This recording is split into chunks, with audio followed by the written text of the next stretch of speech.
마가복음 10장 본문은 앞을 보지 못하는 맹인 바디메오가 예수님을 만나서 고침을 받고 눈을 뜨게 됐다라고 하는 이야기를 들려주고 있습니다. 치유받은 맹인의 이야기를 성경에 기록해 놓은 이유가 여러 가지 있겠지만 그 중에 하나는 인간의 병과 약함을 고치시는 능력에 우리 주님을 소개하기 위함이고, 더 나아가 고침받은 바디메오가 맹인 거지였다고 자세히 소개하듯이 직업이나 아니면 신분에 상관없이 모든 사람이 치유받고 회복되기를 갈망하시는 하나님의 마음을 우리에게 알려주고 있는 것입니다. 하나님은 출애굽기 15장 26절에 나는 너희를 치료하는 여호와다라고 자기 자신을 선포합니다. 마태복음 4장 23절에서는 예수님께서 이 땅에 머물면서 하신 일이 무엇이냐? 그것은 세 가지다. 가르치며 전파하며 치유하시는 일이었다라고 그렇게 요약을 하고 있습니다. 하나님은 지금도 당신의 자녀들의 모든 질병과 연약함이 고침을 받고 회복되기를 원하세요. 바디메오가 예수를 만나 눈을 뜨게 된 것처럼 오늘도 주의 말씀을 듣는 모든 성도들의 영적인 눈이 띄어질 뿐만 아니라 영적인 질병, 육체적인 연약함이 예수의 이름으로 치유받고 회복되어서 하나님의 영광을 해서 살아갈 수 있게 되기를 주님의 이름으로 축원을 드립니다. 언제부터 어떤 이유로 인해서 그렇게 됐는지 잘 모르지만 바디메오는 앞을 보지 못하는 시각장애인이었습니다. 지금은 그래도 많이 나아졌지만 당시 유대 사회에서 장애를 가진 사람으로 세상을 살아간다고 하는 것은 결코 쉬운 일이 아니었습니다. 요한복음 9장 1절 2절에 보면 예수님이 제자들과 함께 어디를 가고 있는데 길에서 맹인된 사람들이 눈에 띄었습니다. 그들을 보자마자 제자들이 예수님께 뭐라고 묻습니까? 예수님, 저기 맹인들이 있습니다. 저 맹인이 맹인된 것은 자기 죄 때문입니까? 아니면 부모가 못된 짓을 해서 부모 죄 때문에 자식이 저렇게 된 것입니까? 라고 묻습니다. 맹인이라고 하는 것은 죄로 인해서 하나님의 저주를 받은 사람들이라고 하는 종교적인 편견이 넘쳐나고 있었어요. 그러니 그 당시 앞을 보지도 못하는 데다가 하나님의 저주를 받은 사람이라고 힐끗힐끗 쳐다보고 손가락질하고 자꾸 피하는 그런 사람, 그런 대상이 할 수 있는 일이 무엇이었겠습니까? 자리 펴는 일이에요. 결국 살아남기 위해서 길바닥에 자리 펴고 앉아서 하루 종일 구걸하는 이외에 달리 할 일이 없었습니다. 그리고 이런 삶은 도무지 벗어날 길이 없다. 어떻게 눈을 뜰 것이냐. 그렇게 생각했기 때문에 이 구걸하는 거지들의 삶, 그들은 자신의 삶을 운명처럼 받아들이고 그냥 그렇게 살아갔어요. 오늘 본문에 나오는 바디메오, 똑같은 맹인이에요. 시각장애인이었지만 그는 달랐습니다. 그는 운명에 매여 살기를 거부했던 사람이에요. 자신의 눈뿐이 아니라 삶이 치유되어지기를 원했어요. 어느 날 바디메오가 길에 앉았을 때 평소와는 다르게 수많은 사람들이 웅성거리고 자기 앞을 지나가는 그런 떠들썩한 소리를 듣게 됩니다.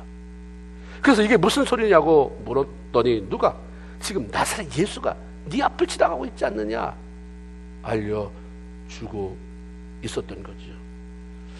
바디메오에게 예수님을 만날 기회, 그 예수님을 통해서 치유받을 기회가 찾아온 것입니다. 바디메오도 자신이 눈을 뜰 수 있는 두 번 다시 오지 않을 기회가 찾아왔음을 알았기에 예수님께서 자기 앞으로 지나가시는 이 놀라운 기회를 그냥 놓쳐버릴 수가 없었습니다. 어떻게 이런 기회가 바디메오에게 찾아온 것일까? 그때 맹인이 한 사람이었을까? 많잖아요, 수많은 사람. 근데 왜 바디메오에게 이런 기회가 찾아왔을까? 단지 운이 좋았을 뿐인가? 결국 그렇지 않습니다. 기회는 아무에게나 저절로 찾아오는 것이 아니라 주님을 간절히 바라보는 자에게 주어진다는 사실입니다. 바디메오에게는 눈을 뜨고 싶은 것에 대한 간절함이 있었습니다. 예수가 지나간다는 말을 듣고 조금도 주저함 없이 다윗의 자손 예수여 나를 불쌍히 여기소서라고 하는 자기 신앙을 아주 분명히 고백합니다. 이것은 바디메오가 이미 예수께서 다윗의 자손으로 오신 이 땅의 메시아임을 확신하고 있었다는 거죠. 그분을 향해 나를 불쌍히 여겨달라고 하잖아요. 그분이 그런 능력이 있지만 나 고쳐주세요 라고 말하기보다 나를 좀 불쌍히 여겨주세요. 그럼 뭔가 해결이 있을 거라는 생각을 했던 거죠. 이것은 평소에 그가 예수를 만나 그분의 능력 안에서 고침을 받고 볼 수 있게 되기를 바라며 살았음을 우리에게 알려주고 있는 것입니다. 그렇게 되므로 구걸밖에 할 수 없도록 운명지어진 자신의 삶을 바꾸고 싶다는 간절한 소원을 가지고 살아갔다는 것이에요. 그러니까 예수님께서 내가 내게 무엇해 주기를 원하느냐라고 물으셨을 때에도 아무 망설임 없이 즉시로 보기 원합니다. 이렇게 대답할 수 있었던 거죠. 이런 간절한 마음이 주님의 치유를 경험할 수 있는 기회를 얻게 만들어준 것입니다. 간절함이 기회를 만들어주고 그 기회가 우리 문제를 해결할 수 있는 곳으로 안내해줍니다. 여러분 삭개오라는 사람 잘 알죠? 누가복음 19장에 나오는 삭개오. 수많은 사람들이 예수님을 에워싸고 있는 현장에 키가 유난히 작았던 삭개오가 나타났습니다. 한 번이라도 예수님을 좀 만나보고 싶은 간절함 때문이었어요. 워낙 많은 사람들이 벽을 두텁게 이루고 있기 때문에 그가 생각해낸 것은 뽕나무 위에 새로 개혁된 성경에는 돌 무화과 나무라고 되어 있는데 그 위로 엉금엉금 올라갔습니다. 그때 어떻게 하셨는지 우리 주님께서 삭개오를 바라보면서 삭개오야 속히 내려와라. 왜 거기 올라가 있느냐? 오늘 내가 네 집에 들어가 좀 머물러야 되겠다라고 말씀합니다. 얼굴 한 번만 바라봐도 위로 받을 것 같아서 세리장이라고 따돌림 받는 내가 예수님만 만나면 예수님 뭐라고 하지 않아도 그냥 보기만 해도 내가 위로 받을 것 같아서 뽕나무 위로 올라가는 것인데 삭개오는 그날 예수님께서 개인적으로 자기 집에 들어오신다는 소리 들었어요. 개인적으로 그 예수님을 자기 집에 모실 수 있는 기회를 얻게 된 것입니다. 무엇 때문입니까? 주님에 대한 갈망이에요. 간절한 마음이에요. 오늘 우리가 신앙생활 하면서 사라진 게 뭡니까? 간절함이에요. 그렇게 간절함이 별로 없어요. 이거 아니면 죽는다가 별로 없잖아요. 돼도 그만이고 안 돼도 그만이고 오늘 교회 가도 그만이고 안 가도 그만이고 이게 해결되면 좋지만 안 되면 뭐 하는 방법이 있겠지. 간절함에 결여된 세대 속에 우리가 살아가고 있습니다. 그래서 잠언 8장 17절에 보면 하나님이 이렇게 말씀해요. 나를 사랑하는 자들이 나의 사랑을 입으며 나를 간절히 찾는 자가 나를 만난다. 왜 못 만나는가? 만나고자 하는 간절함이 없는데 어떻게 만나냐 이 말씀이에요. 간절함이 있을 때 하나님은 그것을 만족시킬 기회를 우리에게 주신다고 하는 말씀을 들려줍니다. 가난한 농부의 아들로 태어나서 서울에서 구두 닦기를 하면서 고등학교를 다닌 소년이 있었습니다. 소년은 자기가 시골 출신이고 농촌인의 삶이 얼마나 가난에 찌든 삶이고 문화적으로 뒤떨어진 삶인 줄 알았기 때문에 나는 이 다음에 농촌 지도자가 될 것이다. 이 농촌 사람들이 가난에서 벗어나는 그런 삶에 내가 좀 쓰임을 받고 싶다. 농촌 부흥을 꿈꾸며 열심히 공부했습니다. 그리고 늘 가난한 이 나라에서 둘러봐도 그 꿈을 실현시킬 수 있는 장소가 없는 거예요. 유학을 좀 가야 되겠다. 내가 농촌 지도자가 되면 어디로 갔으면 좋을까? 막 찾아보고 물어보고 충고를 듣다 보니까 덴마크가 결정됐어요. 덴마크 가면 거긴 낙농 기술이 뛰어나다. 거기 가서 공부하고 오면 분명히 대한민국의 농촌에 이바지할 수 있는 길이 열린다. 그래서 이 사람이 기도하는 거야 하나님 앞에.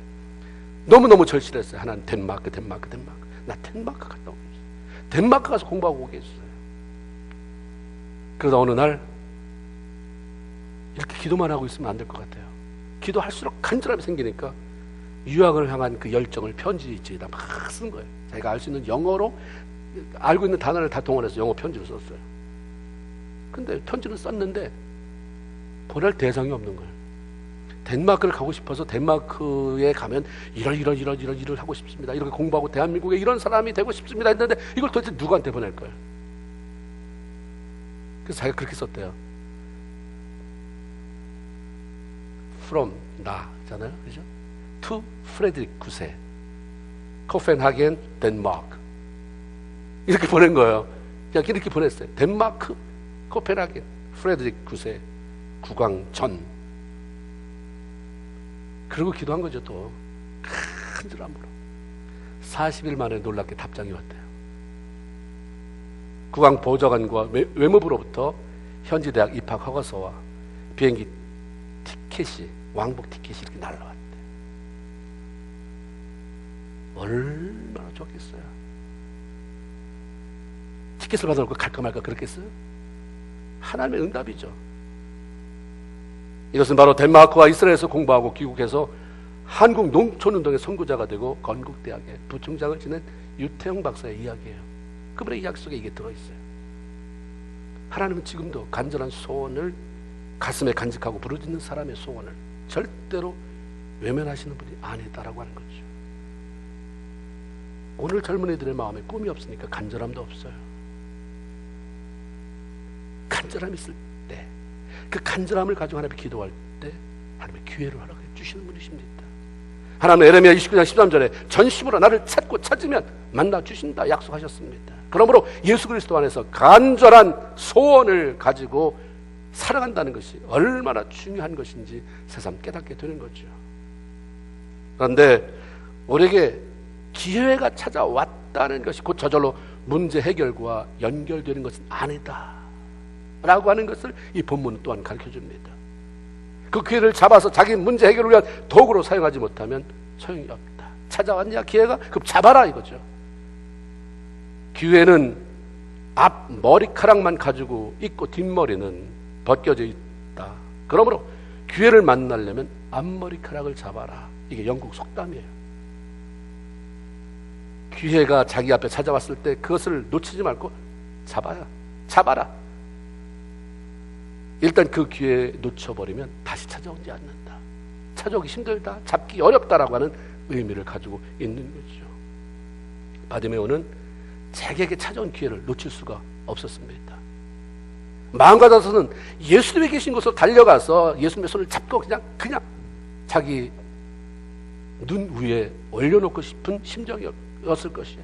그러나 그렇게 할 수 있는 일이 못 되잖아요. 시각 장애를 가지고 있는 자기가 어떻게 뛰어가요? 어느 방향으로 가야 될지도 모르고 누군가 도와주지 않으면 안 되는 건데 가능한 일이 아니었습니다. 그렇다고 자신의 장애를 탓하며 가만히 있을 수만도 없었습니다. 무조건 기회를 잡아야 한다는 일념에서 예수님께서 지나간다는 말을 듣자마자 큰 소리를 칩니다. 다윗의 자손 예수여 나를 불쌍히 여겨 주소서. 주님이 지금 자기 앞에 계신지 안 보여요. 말만 들은 거지. 그렇게 받아들인 거죠. 자기 옆에 계신지 몰라요. 자기 뒤에 계신지 방향은 정확히 알 수 없지만 계시다니까. 예수님이 자신을 지나쳐 그냥 가시도록 내버려 둘 수 없었던 거예요. 볼 수는 없지만 나 소리칠 수 있다.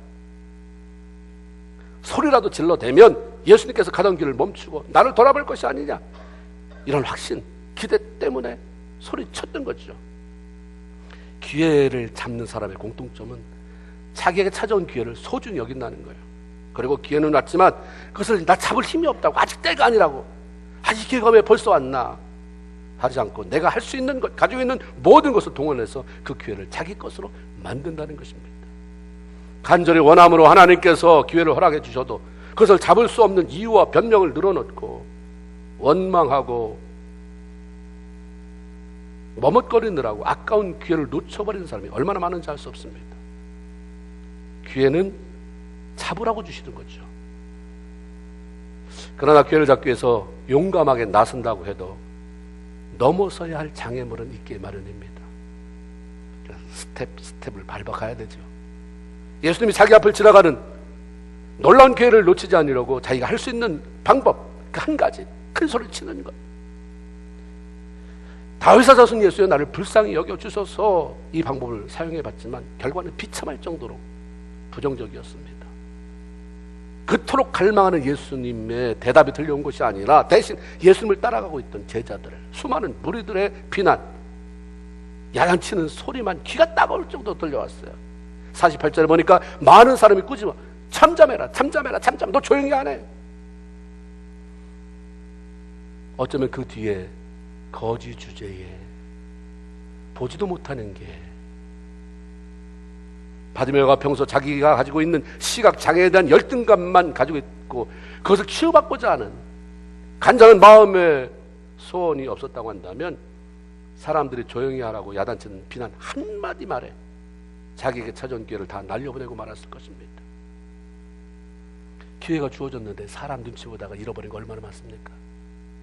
한마디 그 될까 그러면 그래도 돼 라고 말을 못하고 그래 안 되겠지 버린 게 얼마나 많아요. 수도 없이 나 많은 날 이게 꼭 돼야 된다고 하나님께 기도하고, 누가 말 한마디 하면 내가 40일 기도한 거 어디로 갔는지, 내가 1년 동안 기도해온 것 어디로 갔는지 그 한마디 말에 안 되겠지, 그치? 난 안 되지. 얼마나 쉽게 동의하는지. 이렇게 기도 생활하니까 364일 기도해놓고 365일째 한마디로 다 쏟아버리고, 다시 또 시작하고 한마디로 다 쏟아버리고. 넘어가야 돼요.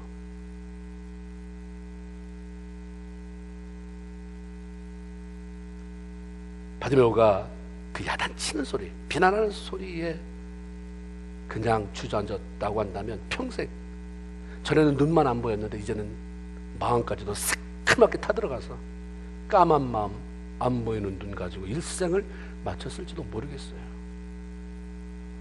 사실 맹인이요 사람들에게 구걸하는 거짓 주제에 수많은 사람이 둘러싸인 예수를 소리 높여 부른다는 것 자체가 결코 쉬운 일은 아니었습니다. 그러나 눌리지 않았어요. 네가 내 눈 뜨게 해줄 것이냐 이 말이에요. 네가 뜰 수 없다면, 네가 내 눈을 떠줄 수 없다고 한다면 말해라. 난 네 말에 반응하지 않는다. 우리는 너무 예수 믿으면서 예수께 반응 안 해요. 사람에게 반응해요. 너무 사람 눈치 보느라고. 그 교회가 하나님을 떠나고 사람끼리 그냥 눈치 보고 나중에는 또 원망해요. 너 때문에 그때 왜 나타났어? 그때 교회 오지 말지. 안 오다가 그때 와가지고 나한테 한마디 말한 게 나한테 비수처럼 꽂혀서 내 이 지경이 됐다. 말은 못하고 또 그렇게 원망해요. 그런 공동체 안에 뭔 역사가 일어나겠습니까? 뚫고 나가서 그럼에도 불구하고 하나님 나에게 이렇게 했다는 간증이 쏟아져 나와야 그 공동체가 살아나는 것이고 또 다른 삶이 생기는 거 아닙니까? 아멘?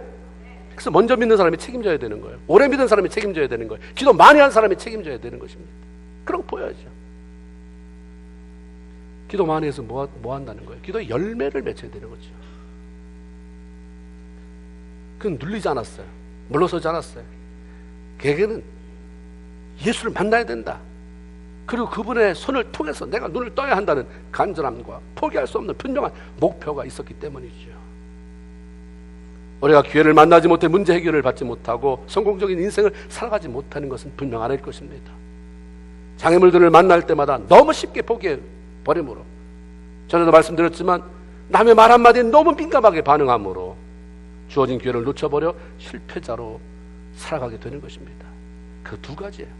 남의 말에 너무 신경 쓰지 말고, 또 남의 말 하는 거 너무 좋아하지 말고, 남에 대해서 너무 그렇게 부정적으로 말하지 마세요. 자기 얘기는 하지 않으면서 남 얘기만 끌어다 대는 사람을 조심하세요. 남 얘기를 하는 거는 좋은데 남의 좋은 얘기는 한마디도 안 하고 매일 나쁜 얘기만 하는 그 사람 조심하세요. 그 사람 만나면 바늘에 찔려요.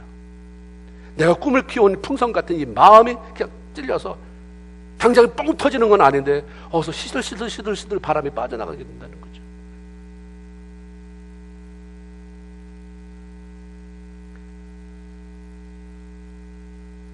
장애물을 만날 때마다 우리가 이게 왜 주어졌나 생각해야 되는 거죠.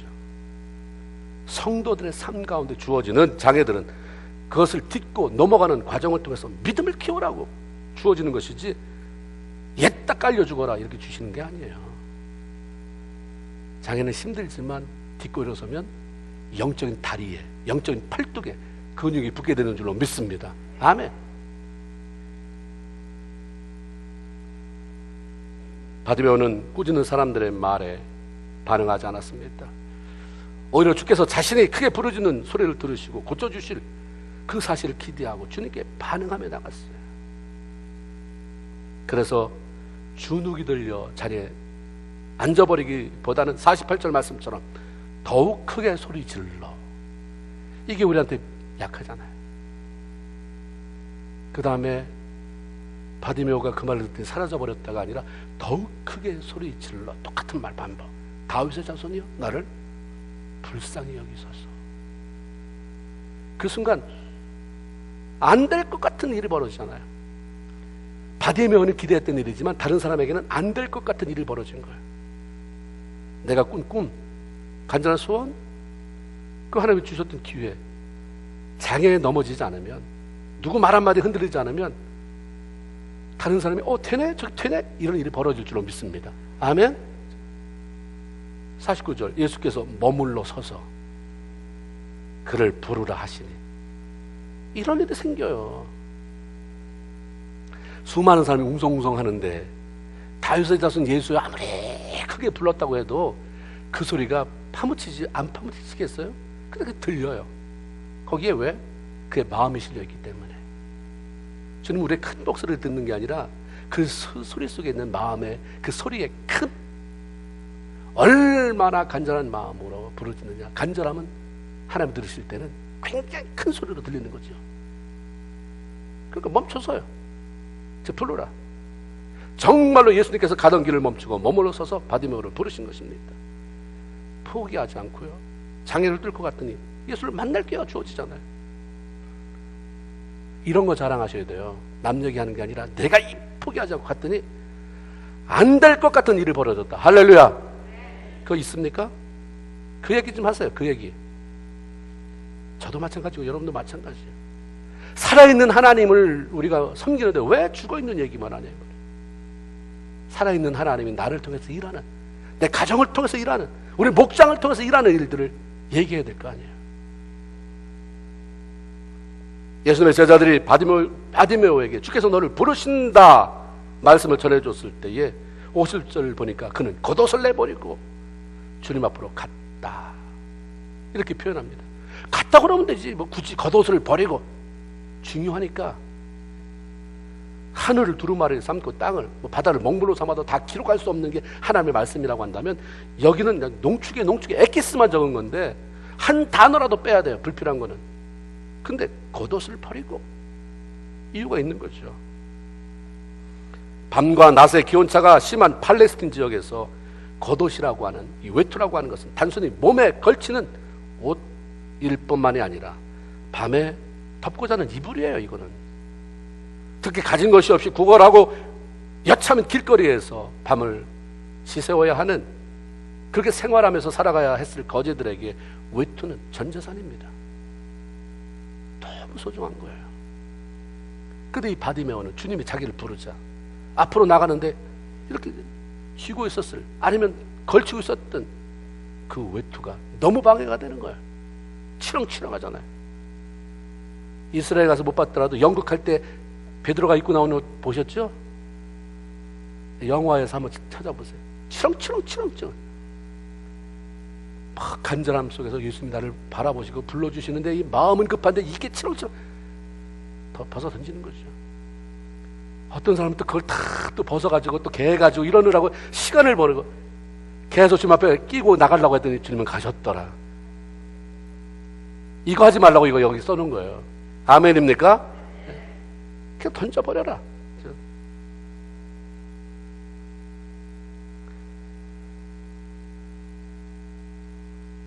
이 땅 사는 동안에 기회가 자주 찾아오지 않는다. 내가 지금 이거 예수를 만나지 않으면, 이 기회를 잃어버리면 영원히 내 인생은 거짓골을 못 면한다. 이 운명에 아주 단단히 갇혀버리고 만다. 그렇다고 하면 이 외투가 뭔 소용이냐? 외투 잃어버리고 눈을 뜰 것이냐? 외투 고이고이 간직하고 영원히 소경으로 살아갈 것이냐? 선택은 여러분의 것이에요. 자기에게 찾아온 기회를 자신의 것으로 만들기 위해서 기꺼이 대가가 지불돼야 된다는 거예요. 예수 믿는 것은 무슨 복불복이 아니에요. 대가가 지불되는 사람이 그걸 누리게 되죠. 저 사람 기도에 은사가 있어서 좋겠다. 저절로 떨어진 겁니까? 대가 치른 거예요. 부흥이 왔으면 좋겠다. 부흥이 저절로 오는 겁니까? 대가를 치른 거예요.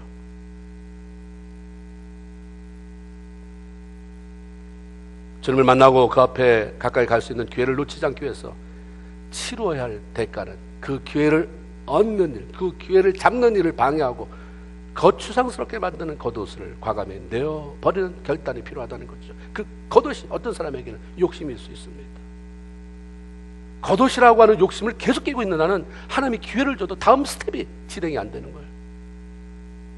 맨날 하나님 나에게 함께 하셨다는데 진행이 안 나가. 함께 하신 거는 분명한데 내가 결단 못한 거죠. 내가 이거 못 버리니까. 그러니까 맨날 은혜 받았다고 그러고 맨날 했는데 삶은 달라진 게 없어요. 안 버렸구나. 자존심이 될 수도 있습니다.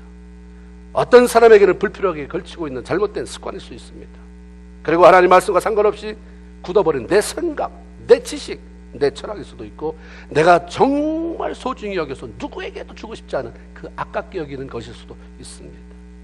그런 것들을 내어던지지 않으면 주님께서 나에게 응답하시고 좋은 것으로 채워주시려고 기회를 주시고 불러주셔도 반응할 수가 없어요. 나갈 수 없는 거죠. 소돔과 고모라가 멸망할 때에 하나님이 롯을 생각해서 그의 부인과 딸들 살 수 있는 길을 열어줬잖아요. 열어줘서 등 뛰밀어서 내보냈으면 나가야 되는데 굳이 뒤돌아보고 소금기둥 됐건 뭐예요. 주님이 기회 줬으면 던져버리고 그거 잡아야 되는데 뭐할로 이렇게 주저 버려도 되는 것을 끌어안고 꼭 있어야 되는 것을 놓치냐 이 말입니다. 우리가 내가 소중히 여기는 것 아니면 내가 소중히 여기지 않더라도 던져버려야 할 것들을 던져버리지 않으면 주님께서 나에게 주시려고 하는 것을 담아낼 그릇을 마련하지 못합니다. 나를 비우지 못하게 만들어서 채울 자리가 없게 만드는 거죠. 그래서 주님이 바디메오 그냥 저절로 눈 떠진 거냐? 그가 겉옷을 던져버렸다. 그리고 나를 놓치지 않았기 때문에 그가 보게 됐다. 본 순간부터 그의 인생이 어떻게 됐겠어요? 그가 한 일 몇 가지 있을 거예요. 여러분도 잘 아시는 것처럼 첫째로 깡통 집어 던졌다. 늘 해만 뜨면 와서 더듬 하면서 앉아있던 그 자리 둘둘 말아서 집어 던졌다 했을 거 아니에요. 더 이상 똑같을 수가 없어요. 달라진 거죠. 또 한 가지 우리가 주목해야 할 것은 예수님께서 부르셨을 때에 바디메오가 더듬 걷더라요? 뛰어갔더라요? 뛰어갔더라. 뛰어 일어나갔다. 앞을 보지 못하는 시각장애인이 어떻게 행동하는지 여러분 보잖아요. 횡단보도 건널 때 개를 잡고 가든지 자기 지팡이를 잡고 가든지 뛰어다니는 사람 봤어요? 두리번 자꾸 이렇게 짚어가면서 그렇죠? 뛰는 경우는 없습니다. 아주 조심조심 넘어질까. 바디메오 마찬가지잖아요. 시각장애인인데 앞을 보지 못하기에 앉고 서고 걷는 데 있어서 항상 조심했을 거예요. 그래서 주님이 오라고 하시는데 얼마나 좋았든지 자기가 시각장애인이라는 자체를 잃어버려요. 이게 뭐의 힘입니까? 간절함의 힘이에요. 너무 원하니까 그 원함이 해결되어지려고 하나님을 부르시니까 내가 시각장애인인지를 모르는 거예요. 그래서 벌떡 일어나 뛰어가잖아요. 주님이 부르시니까 막 개선하고 있어요. 아직 주님이 날 부르셨지만 난 고쳐진 사람이 아니다. 난 여전히 시각장애인이다. 그러니까 조심 그러면서 개선하고 있지 않았어요. 재고 있지 않았어요. 즉시로 반응을 보였습니다. 신중한 거 좋지만 믿음 없는 신중함은 의미 없어요. 너무 재기만 하다가 하나님 가까이 못 나가는 사람, 너무 재기만 하다가 하나님이 주시려고 하는 길을 다 잃어버리는 사람, 좀 더 자기를 점검해보는 시간이 필요하죠. 내가 어떤 사람인가? 주님의 부르시는 소리를 듣고 겉옷을 던져버리고 뛰어 달려나가서 내가 보기를 원합니다. 분명 믿음의 행동이에요. 우리가 봐도 믿음의 행동이잖아요. 주님이 이것을 다시 확인해줘요. 가라, 내 믿음이 너를 구원했다. 내가 반드시 손을 얹었기 때문에 네 눈이 떠진 게 아니라 이미 네 믿음이 너를 구원했다 선포합니다. 그럴 수 없는 환경 속에서 마음의 손을 가지고 어떤 방해해도 굴하지 않고 주님 앞에 달려 나온 소경 바디메오의 행동을 주님은 큰 믿음으로 보신 거죠. 그 주님께서 그를 치유하지 않을 이유가 어디 있겠습니까? 새로운 삶으로 안내하지 않을 이유가 어디 있겠어요? 그 결과에 대해서 누가복음의 18장 43절에 이렇게 씁니다. 곧 보게 되어 하나님께 영광을 돌리며 예수를 따르니 백성이 다 이를 보고 하나님을 찬양하니라. 내가 보게 되니까 영광을 돌려드리고요, 하나님을 따라가고 싶은 마음이 생기는 거예요. 그리고 나를 본 사람이 다 하나님을 찬양해요. 왜 우리가 간절함을 가지고 살아가야 하는가? 왜 하나님께서 우리에게 주시는 기회를 놓지 말고 잡아서 문제 해결을 받고 살아가야 하는가? 그런 일들을 통해서 단순히 내 소원 성취가 아니라 하나님께 영광 돌리는 일이 생겨나기 때문인 줄 믿습니다. 결론이 그거예요. 바디메오가 고쳤다, 그 잘 먹고 잘 살았다, 이렇게 결론 내지 않아요.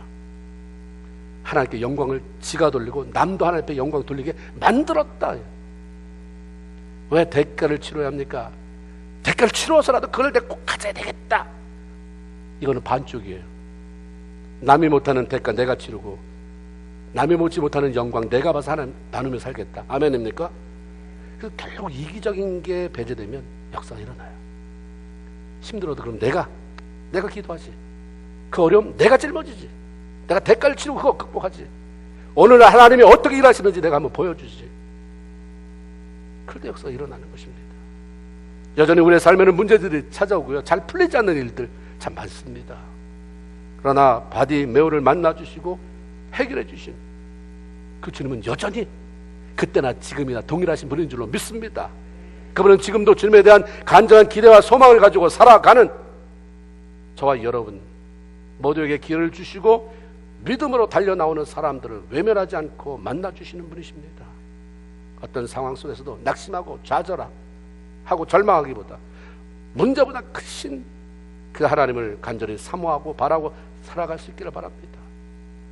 하나님께서 기회를 주실 때에 겉옷을 던져버리고 믿음으로 반응하며 마침내 고침받고 해결받고, 그래서 하나님 앞에 영광 돌리고 나도 살고 남도 살게 만들어주는 저와 여러분 안녕 모든 식구들 다 되기를 주님의 이름으로 축원을 드립니다. 아멘.